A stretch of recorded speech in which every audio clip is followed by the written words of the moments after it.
second look poster of Kalam Kaval, directed by Jithin K Jose. നിങ്ങൾ ആ poster കണ്ടിട്ടുണ്ടാവും. ഒരു വല്ലാത്ത കൊലച്ചിരി അവിടെ വെച്ചിട്ടുണ്ട് അല്ലേ. അവർ ആ ഒരു പോസ്റ്ററിനിട്ട ഹെഡിങ് ഇതാണ്: some faces raise questions not answers. ഒരുപാട് ചോദ്യങ്ങൾ അവിടെ ഇട്ടിട്ടുണ്ട്, ഉത്തരങ്ങൾ അല്ല ഇട്ടിട്ടുള്ളത് എന്നുള്ളതാണ്. ഈ ഒരു മുഖത്ത് എന്തൊക്കെയോ എഴുതി വെച്ചിട്ടുണ്ട്.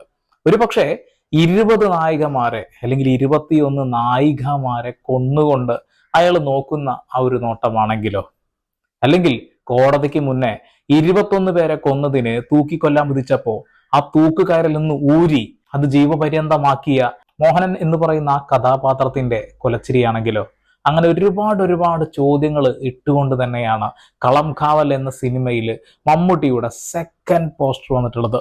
ഫസ്റ്റ് പോസ്റ്ററിൽ ആ സിഗരറ്റ് ഇങ്ങനെ കടിച്ച് പിടിച്ച് നിൽക്കുന്ന ഒരു സീനാണല്ലേ.